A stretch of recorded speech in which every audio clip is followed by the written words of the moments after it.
So this is the first part of The Handmaid's Tale, and for this segment we're going to go to page 12. So this is just a basic introduction to the novel.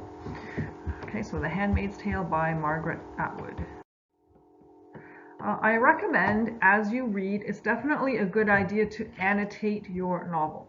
So to annotate means to underline any quotations that you think are interesting or useful, any themes that you think are important, or even any questions that you have. You can write questions in the margins, and you can just write notes just to make it easy for you to find information, because the final exam is going to be an open book exam.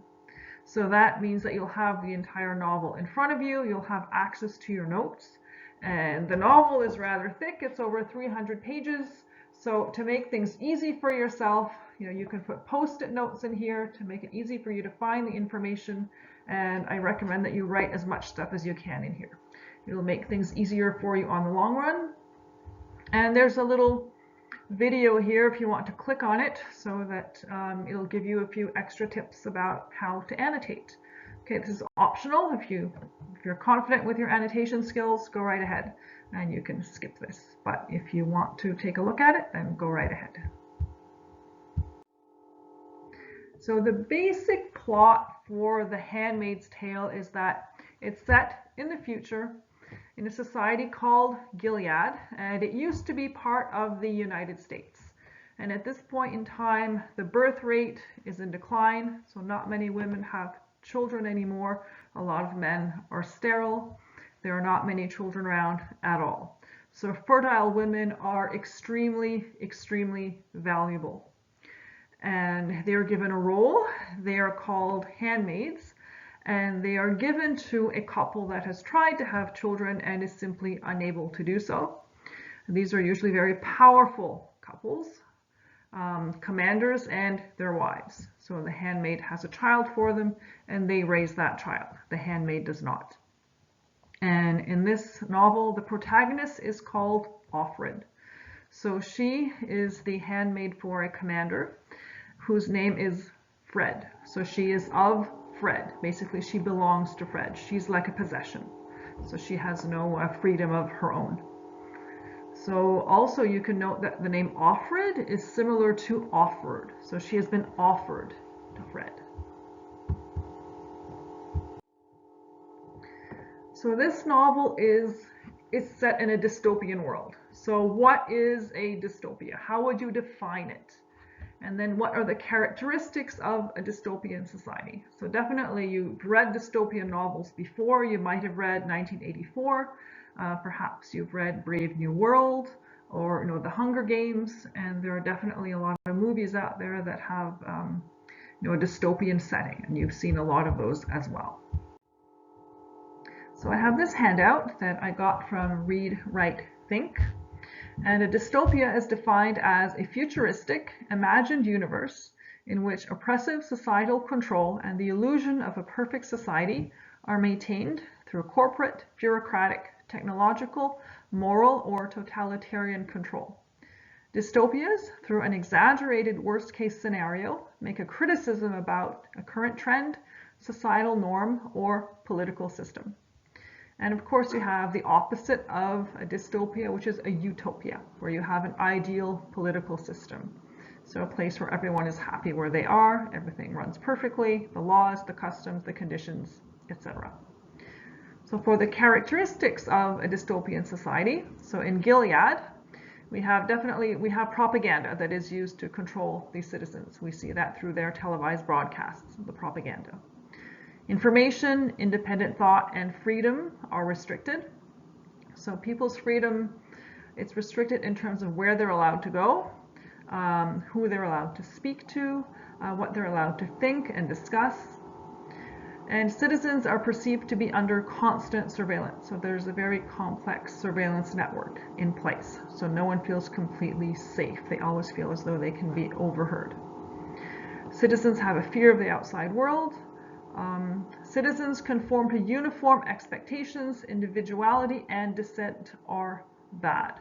And it's also the illusion of a perfect utopian world. It is not an actual utopia. Now, the types of dystopian controls in this novel, we have philosophical and religious control. So society is controlled by philosophical or religious ideology, often enforced through a dictatorship or theocratic government. So this is what we have in place here, a theocracy. So a government that is controlled by religion and religious doctrine. And as far as the protagonist in a dystopian world, of course that person often feels trapped and they want to escape that world. They cannot tolerate the environment that they happen to be in. And they question the existing social and political systems. They know that things are wrong and they would like to make a change to that political system. And they believe or they feel that something is terribly wrong with the society in which he or she lives. And it helps the audience recognize the negative aspects of the dystopian world through his or her perspective. And this is what we get through Offred, the main protagonist. So as far as the inspiration that led Margaret Atwood to write this novel, she was living in Germany. It was in 1984. She had read George Orwell's 1984 and a number of other novels, science fiction novels, and she was trying to challenge herself to try to write one of her own. She did say, though, as she was planning to write The Handmaid's Tale, that one of my rules was that I would not put any events into the book that had not already happened in what James Joyce called the nightmare of history, nor any technology not already available. No imaginary gizmos, no imaginary laws, no imaginary atrocities. God is in the details, they say, so is the devil. So everything that she came up with in the novel, it was actually based on something that happened in the past, on actual historical events. And if you would like to learn a little bit more about those things, you have 3 different articles that you can read through. Again, these are optional tasks. You don't absolutely need to do this. It will not affect your mark for the final exam, but it'll give you a lot more basic information about how the novel came into being. And there's a lot of interesting information here.